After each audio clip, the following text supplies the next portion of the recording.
édition du soir mbokk yi ngeen di teewlu si Walfadjri leeru jamono mbégteeg bànneex la ñuy am saa su ne di janoog yéen ci waxtu wile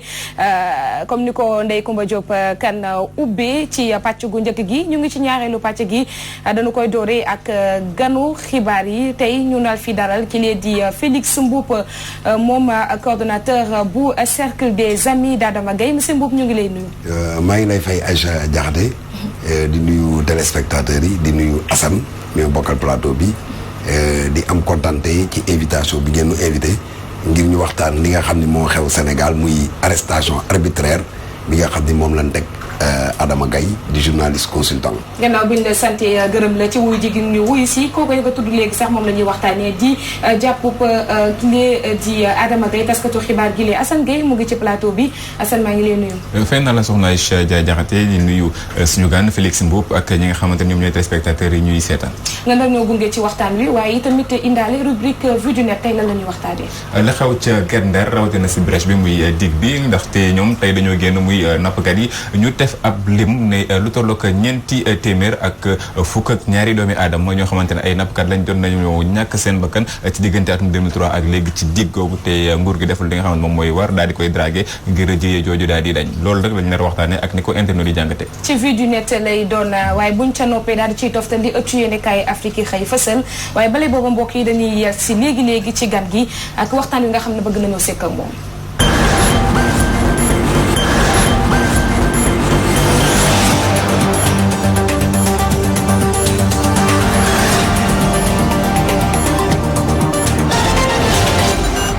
Félix Mboup yow yaay coordonnateur bu cercle des amis d'Adama Gaye ni ki tey bu ñu ko dee xayma am na ñeent fukki guddi ci kaso bu Rëbës daan ngeen ko seet si xëy na naka ngeen gisee certainement war ngeen ko seeti naka ngeen ko gisee déjà. seeti nañu ko yoon yu bëri bi ñu demee kaso Rëbës yoon yu bëri dem nañ fa seeti ko gis nañu ku gëm yàlla gis nañu ku endurant ku nungu nattu. Mais également bañkat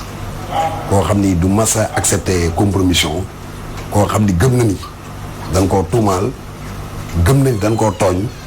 gëm na ni réewam bëgg réewam moo tax ñu jàpp ko ku mel noonu moom lañ fekk Rëbës bi ñu ko seetsee gis nañ aussi ku gëm yàlla comme ni ma ko waxee woon parce que pour firndeel la ko bi ñu ne ko chambre 1 bi nga nekk suñu sañoon nga jóge fii parce que fii waroo fee nekk du yoon moom daninu man loolu garaawul taalibe laa loolu lañ tontu dafa xaw a daw yaram sax dañu man loolu garaawul taalibe laa voilà donc ce qui a été sa réponse un homme endurant ku gëm yàlla te li ñu ko teg tuumaal la ñun nag duñu ko bañ parce que maamam Cheikh Ahmad Bamba ñiy fàttaliku ni maamam la parce que Adama Gaye maam Cheikh Anta borom gaawaan rakku sëñ Touba moo jur way juróom bu jigéen te tubaab bi tuumaloon na ko yóbbu ko fële sa Gabon yóbbu ko Mauritanie def ko résidence surveillée Diourbel loolu ay tuuma la woon mais l'histoire a jugé quelque temps après on s'est rendu compte que Sëñ Touba ne voulait pas organiser une guerre sainte. L'histoire se répète voilà. dinañ ñëw ci famille ak fi mu bokk ak yooyu. waaye da ngeen ne cercle des amis d'Adama Gaye naka ngeen def ba daal di créer structure boobu noonu ngir toog ci ginnaaw. voilà très bonne question cercle bi li tax ñu créé ko moo di de façon spontanée la jutu le cercle on a vu. Qu'au Sénégal il y a une cascade dafa am maanaam Macky Sall day jël prison comme ni ko Guy Marius Sagna wax def ko arme Macky Sall du utiliser ay armes conventionnelles il a des méthodes qui ne sont pas conventionnelles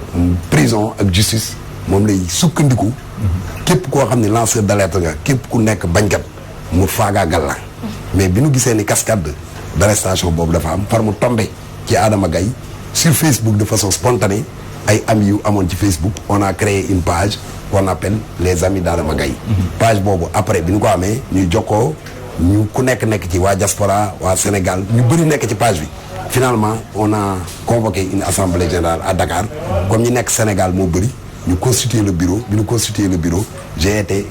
élu coordonnateur national du cercle des amis d'Adama Gaye cercle bi donc loolu moo tax mu juddu et pour résumer mooy maanaam li tax mu gën a judd moo di Adama Gaye moo tax mu juddu le cercle de parce que Adama Gaye dana ko jàpp tooñ ko tuumaal ko loolu moo tax cercle bi am. alors Félix Mboup est-ce que du da ngeen a gis ni wala da ngeen a jàpp ni. corporation bi maanaam taskatu xibaar yi jàppale wuñ ne seen mbokk moom ni ñu ko war a jàppale moo tax ngeen taxawal boobu cercle. très bien loolu gis na ko xam nga am na fu ma ci jot a wax mooy Africa 7. Adama Gaye dégg nañu benn waaye ku ni ancien journaliste la ngeen baal ma moi je suis prof de français. ancien journaliste amul loolu du français. ancien professeur amul. man su ma nekkoon président de la république on peut m'appeler professeur. sama collègue yi ma jàngale woon su ma gisee professeur leen waa ancien médecin amul. donc dire que Adama Gaye n'est pas journaliste ça pose problème. ça pose un problème de niveau pour celui qui l'a dit. léegi gis nañ ni aussi que Synpics waroon nañ mën a jub comme journaliste la parce que journaliste bu jógee étranger sax ñëw fi. suñ ko extradé woon. mbaa ñu jàpp ko ci lu dul yoon ñoom en tant que Synpics ci li ma jàpp. waroon nañ taxaw comme ñoo bokk mu ñoom corporation bi ni journaliste bi ak ñu ngi koy soutenir ne serait-ce qu'un soutien de principe mais gis nañ ni Synpics déggul lañ ci su ma jumul moo tax yàlla dafa mën a àtte xam nga fan yi ñu ngi jéem a wax à leur place on a choisi kii pour l'envoyer à la CEDEAO. à notre place. à la place voilà à votre place on a choisi kii pour l'envoyer à la CEDEAO. à votre place on a choisi qui pour l'envoyer à la CEDEAO. mais loolu kooku nawloo wuñu. voilà d'accord voilà on passe donc dama lay wax ni journaliste yi man wax naa ko. jàngalekat même su tooñoon. mu yëg ko mu nekk ci kii nattu dama koy jàppale. dinaa ko jàppale ba pare même su fekkee leer na ma ni moom moo tooñ su natt boobu weesoo ma xamal ko mais affaire bi am ñu ne tekkaaram ñenn ñi di génn di attaquer Adama Gaye ñun xam nañ affaire yu bëri ñenn ñi dañ leen a fay. tout le monde sait que c'est des journalistes alimentaires. ah bon waaw oui. kan ak kan lañ fay. bu ma tuddee non j'ai dit. wala ban média. non dama ni. médias yi tey y a des médias soo xoolee ils ne parlent pratiquement de l'affaire Adama Gaye mais l'affaire Adama Gaye s'est imposée dans l'actualité. qu'on le veuille ou non surtout aujourd'hui te ça va continuer mais y a des médias qui pratiquement n'en parlent pas. du ma citer ay médias du ma ñëw Walfadjri di citer yeneen médias bu ko def. gis nañu aussi ni am na journalistes yoo xam ne ma ñaar laa ci ràññee ñaar. du ma ni journalistes yi nga xam ne ñu ngi liggéey ci nguur gi mbaa journalistes yi nga xam ne danoo jigéen nguur gi ñoom def na lu ñaaw am na ñoo xam ñu ngi jigéen nguur gi mais kenn déggagu leen ñu wax ci lu ñaaw mais gis nañ ñaari journalistes yi ma xam mooy man du ma tudd seen tur parce que nawloo mu leen ñoo ñëw di attaquer Adama Gaye ba dem banaan du journaliste dem nag banaan nit ki yow mi nga xam ne yow sa statut journaliste sax war nañ ko xoolaat wuroo taxaw naa Adama Gaye du journaliste donc Adama Gaye est un journaliste aux compétences avérées est un journaliste mondialement reconnu journaliste boobu moom lañ jàpp pour xoñañal ko ma jàppoon ni journaliste Sénégal da leen a war a metti les jeunes reporters ils ont lancé une pétition et ñu ngi leen di gërëm ci pétition boobu ñu lancé d'accord alors fii la nekk di Pape Ndiaye ñu ngi koy saluer au passage. Félix Mbour ñu dikkaat parce que kàddu yi nga yëkkati sànq jëmale ko si wàllu li tax ñu jàpp Adama Gaye yow nga jàpp ne arrestation arbitraire la foo ko teg. waaw arrestation arbitraire la parce que su fekkee da ngi suivre affaire bi Adama il dit lépp lu ma bind ci pétrole ak gaz assumé naa ko maa ko bind mais leneen ça ne m'engage pas autrement dit le compte Facebook d'Adama Gaye a été piraté et on y a trouvé des choses dont moi-même je ne suis même pas sûr parce que moi j'ai pas vu ça mais je me suis renseigné on y a trouvé des choses et il est accusé il est poursuivi pour offense au chef de l'État même fekkoon offense au chef de l'État boobu moom Adama Gaye article 80 bi nga xam ni moom lañ koy toppee moom la dafa am si je dis cet article est obsolète article boobu baaxatul dans les États démocratiques dans les grandes démocraties cet article là qui renvoie à l'offense au chef de l'État article boobu bokkutul dàkk na ko. d'accord bu fekkente ne tey Adama Gaye moom dafa jàppee boppam lanceur d'alerte. wax ci domaine bi nga xam ne xam nga ko léegi muy côté hydrocarbures ak yu ni mel. tey mu ne jàppee wuñ ko loolu offense au chef de l'État lañ ko jàppee ba nga nekk ak acte 80 bi dafa obsolète. bu fekkente ne jàpp ngeen ne yéen bëgg ngeen ko ñu bàyyi ko est-ce que duñu sukkandiku ci loolu ñu ko jàppee rek moom mu jéggalu benn yoon mu jeex. non jégalu du ci am jégalu soo tooñee ngay jégalu man bi ma ko njëkkee seeti il me l'a dit. man tooñu ma kenn je ne présente aucune excuse parce que tooñu ma kenn daf ko répété 2 fois gis nga soo tooñee man tey Adama Gaye su ma leeroon ni dafa tooñ xam nga nan laay def dafa tooñ nañ ko ñaanal jégal ñun ay murit lañu murit du bañ loolu jullit du bañ loolu soo tooñee da ngay ñaan jégal mais Adama Gaye dañ ko tuumaal ñun tuumaaloon maamam ba yóbbu ko ci géej gi noonu lañ ko tuumaalee loolu def ko parce que Adama Gaye ni mu toll dayoo bi mu am fa mu yaroo fa mu bokk mais mënta ñëw di wax ay yenn yi mën ta ñëw di wax yenn yi jusqu'à présent les faits ne sont pas avérés et même si c'était avéré wax naa la ko même su fekkoon l'article 80 baaxatul nan bàyyi jàmbur mu ñibbi. alors boobu léegi yéen tàmbale nga yaa ngi koy fàttali sànq si Facebook la li nga xamante moom mooy cercle des amis d'Adama Gaye daal di tàmbale jamono ji boobu léegi si Facebook lañ leen gis en tout cas si réseaux sociaux yi lañ leen gis ak si yenn média benn ñaar média yi. est-ce que loolu moom mooy xeex bi nga xamante mën na tax Adama Gaye génn fi mu jóge. fi mu nekk nii mais am na xeex xam nga xeex sooy xeex doo génne sa arme yëpp indi génne xeex étape bu nekk ak arme yi ngay génne ñu ngi dem ci marche yi. marche bi passé organisée par le FRAPP. pour dénoncer les conditions carcérales difficiles ñu ngi fa woon jël nañ parole on est en train de porter notre message à l'étranger même les gens nous ont suivis donc c'est quelque chose wër nañu Sénégal parce que da ngay yëglu képp kuy mag ci Sénégal képp kuy leader d'opinion képp kuy organisation de défense des droits de l'homme dem nañ waxtaan ak yow parce que dañuy bëgg ëllëg su dara amee ñoom ñu taxaw ni ñooñu dañ ñëwoon nañ fi yëglu woon nañu loolu lañ def am na lu ñu envisagé dinañ dem ci kilifa diine yi ngànk réew mi di ñaanal réew mi nekk ay régulateurs sociaux dinañ dem ci ñoom waxtaan ak ñoom leneen li ñu def mooy il y aura des actions beaucoup plus concrètes on va descendre sur le terrain demain il y aura une marche nous sommes conviés à cette marche de aar li mu bokk nous irons là-bas et nous allons prendre la parole pour informer les Sénégalais parce que dafa am entreprise de dénigrement contre Adama Gaye. d'accord bu sànq yaa ngi koy wax léegi demande de liberté provisoire yi mu sàkk woon yëpp daanaka mujjuñu ko cee may. ba tax na sax nee nañu loolu moom moo wundu mu doon entamé li nga xam ne moo di grève xiifal ca kaso ba est-ce que loolu am na dëggantaan. waaw léegi. comme ni koy waxee ci média yi. voilà demande de liberté provisoire yi am nañu bañ ko. bu njëkk bi raisons yi les raisons ne sont pas fondées man du ma commenter ay décisions de justice. ñaareel bi c'est pas fondé même su fekkee benn bi c'est pas fondé dans la mesure où nan la ñuy maye liberté provisoire ay trafiquants de drogue étrangers ñëw Sénégal pour yàq suñu société yàq suñu jeunesse takkal suñu réew ñu may leen liberté provisoire yéen journalistes yi yéen a informé Sénégalais yi ah ñu may leen liberté provisoire ñu ñibbi allemand italien sénégalais liberté provisoire mooy maa ngi nekk aussi ci yoon à la disposition de la loi waaw ñun la ndégandiku ñoom ñu bañ koo mayal Adama Gaye parce que dañ ko bëgg a toroxal ca kaso ba 66 ans ko am yóbbu la ci rëbëskale nga xam ni mbot kii jinax yi ñoo lay jox ndekki fel yi di la jox añ conditions yi metti des chambres de 200 personnes si vous voulez on va en reparler loolu pour toroxal la ko donc suñu joxee italien ak allemand liberté provisoire ñu dem seen yoon te lu salte la na indi woon suñu réew kon war nañ ko mën a may Adama Gaye autre chose Macky Sall su gracier un trafiquant de médicaments un trafiquant notoire de médicaments kon war naa mën a gracier ku ne war naa mën a may ku ne liberté provisoire.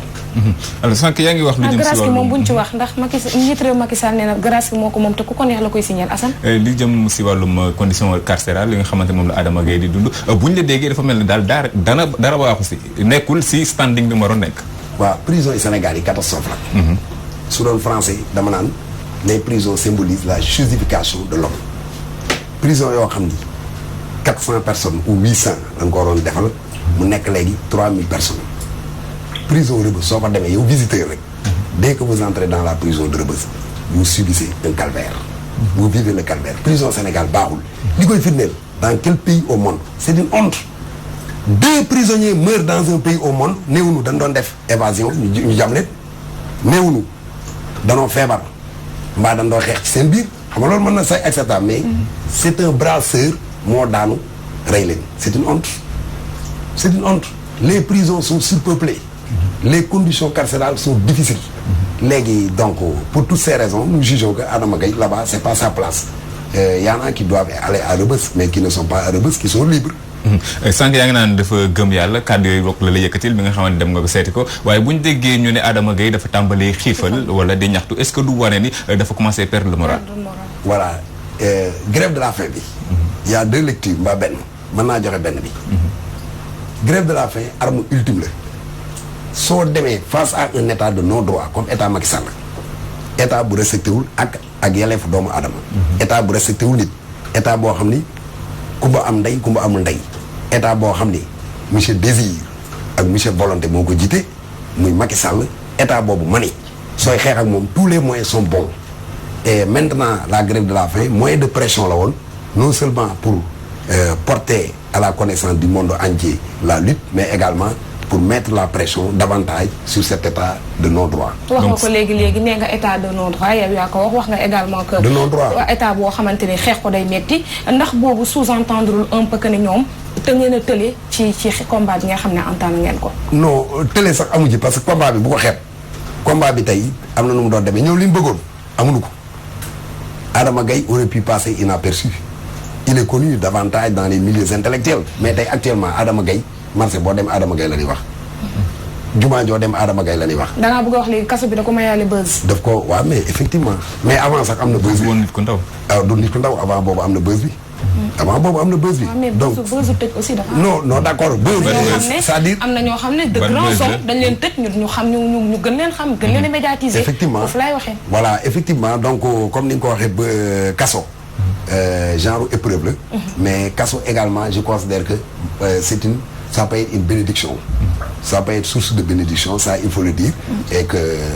c'est vrai que c'est une épreuve. waaw bénédiction boobu sax la ñuy wax Assane parce que ki nga xam ne moom moo di Adama Gaye également wax nga ko ci ndorteel bi que moom il est issu d'une famille bu ñu xam fii ci Sénégal muy famille Serigne Touba. ndax tey xaar ngeen médiation bu jógee ca Touba ngir jëmale ko ci libération. li ma. médiation dégg ta xam ko non waaw li ma dégg ta xam ko mooy. li mu defee grève de la faim bi je ne sais pas si c'est après je crois bien c'est après ou au cours de la grève de la faim ki ñu yaakaar tey ak ëllëg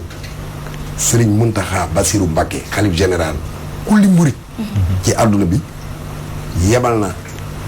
doomam sëñ Koso Mbacké mu dem seeti Adama sur la base de ça et sur une demande insistante de ses avocats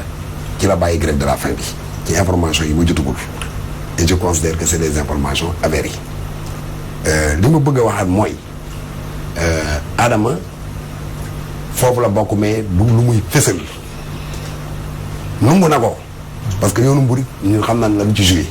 joué na ci dara parce que mburit pire la mais du ko wone Adama est un cousin au khalife général des mourides Adama est un petit-fils de Mame Cheikh Anta Mbacké borom gaawaan kooku moom la sëñ Touba moo teeru sëñ Touba bi mu ñibbisee jóge ci géej gi puis mu ñëwee port Dakar bi moom la sëñ Touba njëkk a laajte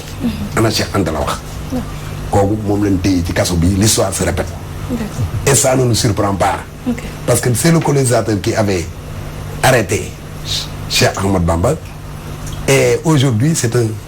sous-préfet de la France excusez-moi de l'expression ou bien un régime inféodé aux puissances occidentales qui arrête Adama Gaye cela ne me surprend pas. alors ñu jaaxale ko rek ndaxte daanaka pas beaucoup de temps ak seen ñoom ñi nga xam ne ñooy cercle des amis d'Adama Gaye est-ce que jàpp ngeen am ngeen doole pour mën def bras de fer ak puissance état bi. doole boobu yàlla moo ko am. mais ñun dinañ jéem leen man forme de lutte yu bëri am na fi.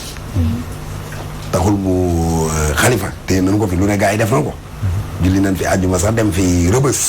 mais ñun du nekk ay rajo di wax suñu forme de lutte du ko wax rajo. te xalifa ci biir ba léegi. donc ci biir ba léegi waaw d'accord. maintenant nous avons des formes de lutte originales.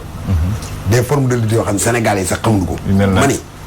doo taxaw télé di ko wax. nous sommes prêts à tout pour que Adama Gaye sorte de prison. ok Félix Mboup ñu ngi lay jaajëfal bu baax a baax. c'est moi qui vous remercie. ñuy fàttali ne yow yaay coordonnateur au cercle des amis d'Adama Gaye waaye également nekk professeur de lettres activiste en même temps moo nekkoon sunu gan waaye dañuy accompagner rek ñu ànd ak Assane Gueye ci rubrique Vue du Net léegi.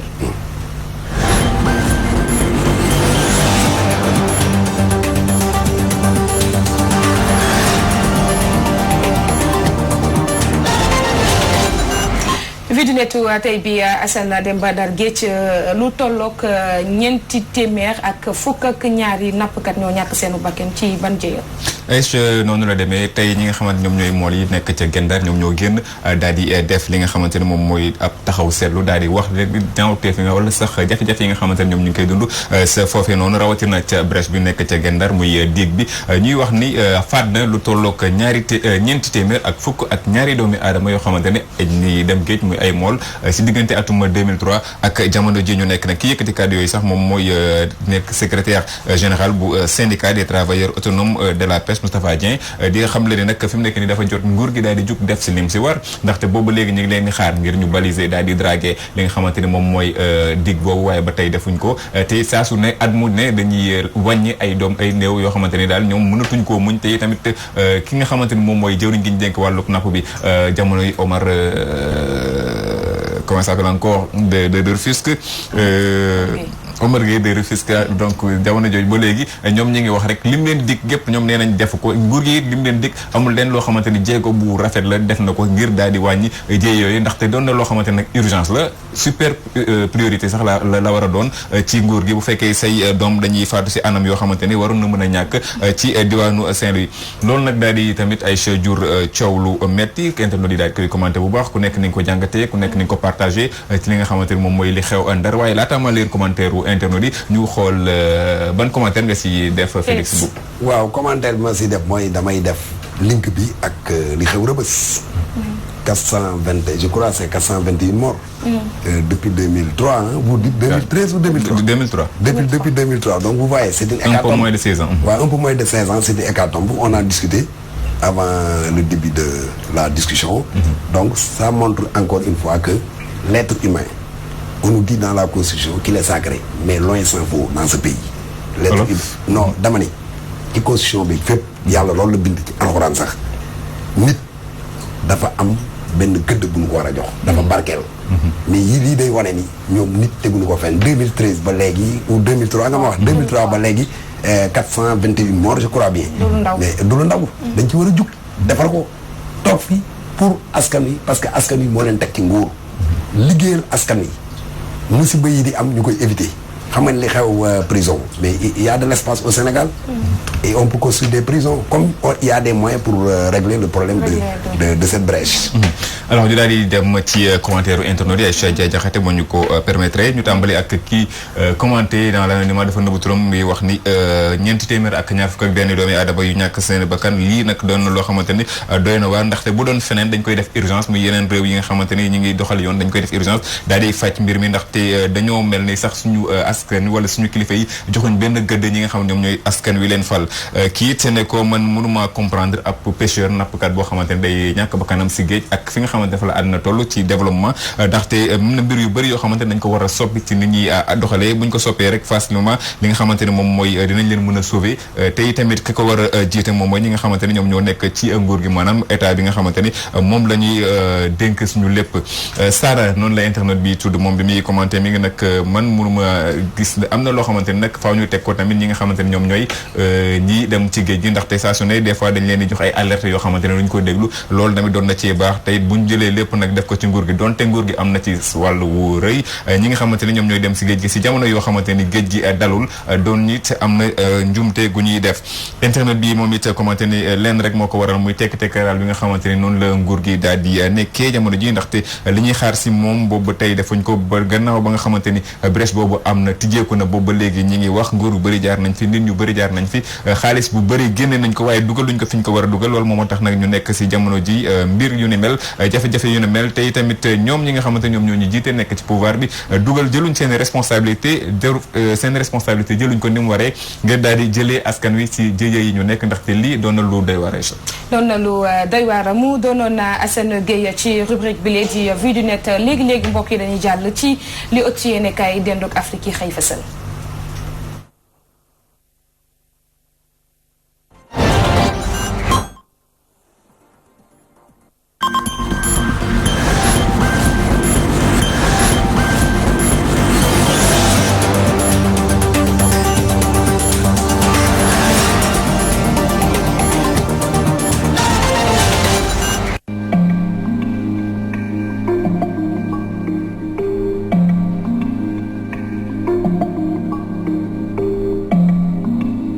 ci yéen kay dend ak Afrique yi dañu koy doxee ak Atlantique point actu lu mu xëy fësal ni Sénégal jamono jile ci utum koppar gu métti la nekk lu tolloog juróom fukki milliards ñu ngi ko soxla jamono jile waaye bëgg ko jëlee ci marché régional yi bu sukkandiko ci site bi di xamle ne nan la économiste yi fas yéene jàkkaarloog seen i étudiants di leen xamle ne Sénégal mi àdduna wàllu koppar dañ cee doy sëkk ñu ngi taxaw teem ngir lancer ay émissions d'obligation su naataango yi di wéyal di xamle ne France mi nga xam ne sax ci la Sénégal di sukkandiku te di ko toppandoo ci plan bépp day nangu ne léeg-léeg day am ay jafe-jafe ak i gàllankoor bi ca mujj jàpp ne politique de santé sax demeewul noonu koom-koom nga ca war a dugg ca te Sénégal juróom benn weer ci ginnaaw mënul fexe ba nangu ne dafa am ay jafe-jafey koppar jamono jile mu ngi ci ñaareelu phase ngir utum ay milliards juróom fukk la ci soxla jamono jile te ci marché financier régional bi la ko yaakaaree émission d'obligation bu trésor bi nekki ci réew mi te bokkees ci union monétaire ouest africaine mu ngi dajale ay épargne ngir mën a assurer couverture bi nga xam ne askanub Sénégal soxla na ko ci budget bu état bu Sénégal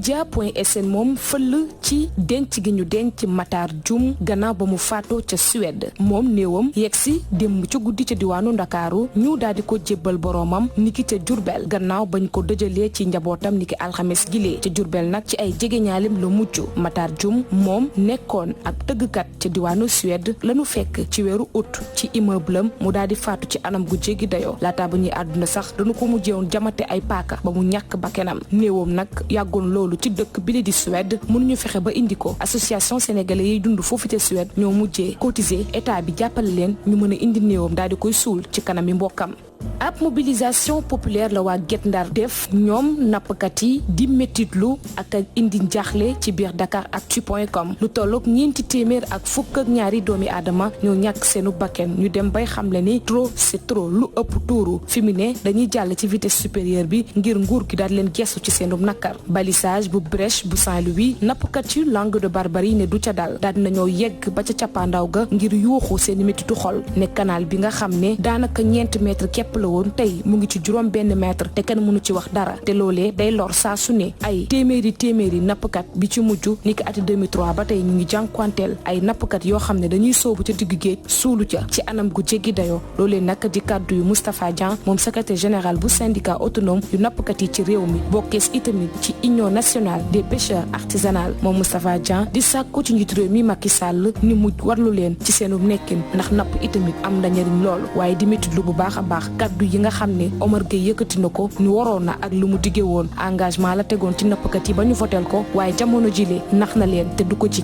benn yoon ci kaddu yi Moustapha Dian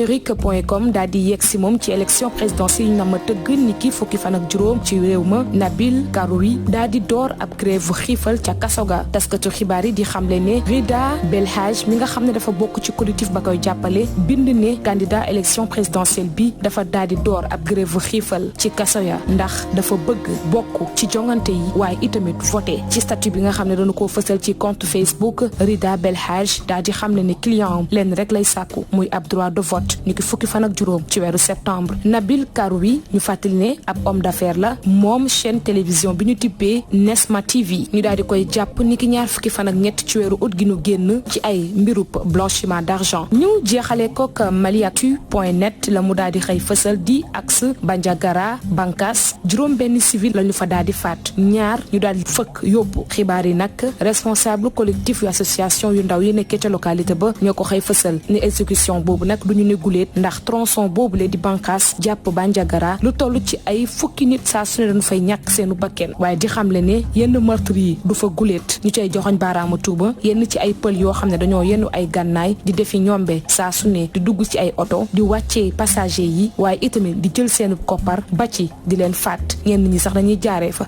fëkk leen yóbbu.